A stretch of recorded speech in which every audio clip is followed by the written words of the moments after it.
Hey there, so today we have another review, and this is a beer from Perennial. So, randomly decided to buy this. This is one of those things that sort of sits on the shelf. It's a bomber. I think this was expensive. It was like 16 bucks, and I don't know why I bought it, but Perennial does some cool stuff, and this is Aria. So, this is a Belgian style ale, 7.2% Britannomyces. So, as you can see, I actually already opened it and did a little bit of you know, pop on me.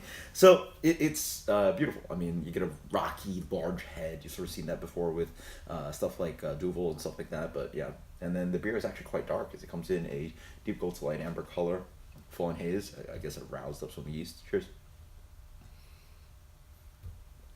Sorry, I usually go for aroma. On the aroma, I get a little bit of that fruity quality. It has like some sweet clementine and orange peel. Has that like lime quality. Has a little bit of apricot. On the palate though, it's dry.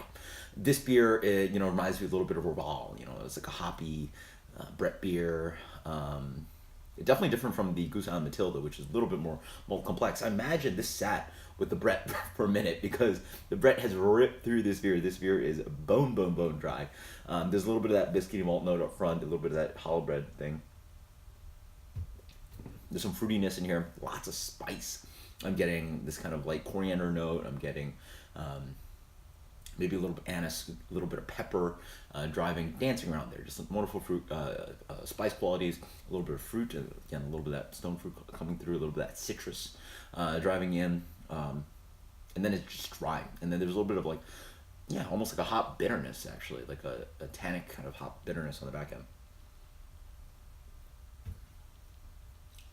Yeah, yeah, and then as you wait more, it's got this beautiful like kind of orange candy thing dancing around, a little bit more stone fruit, and it's just bone dry. 7.2% dangerously drinkable. I will say that this is like, you know, this is very much occasion beer. This needs food. Not saying that this beer is not good by itself, and it's actually like surprisingly like underrated. I think this beer probably in my mind should get a. It's nice. Give like a 91, and Untapped is like a 3.6 or something, which is extremely low. 91, and this even excels in more. I mean, just you gotta throw this with like just all kinds of like greasy food. Throw this with cured meats and cheeses. Just like throw it with some bread. Throw it with it's just this is food beer. Really, this is not really drinking beer. So, I mean, not that you can't drink it again, but I really think this is one of those like dry Brett things, a little bit herbal, a little bit spicy, a little bit hoppy, a little bit fruity, and just like plays so well. This is where Belgian Brett style beer excels at pairing. So just like crushes with a bunch of food. Unfortunately, I don't have anything to prepare it with in front of you guys, but we'll see.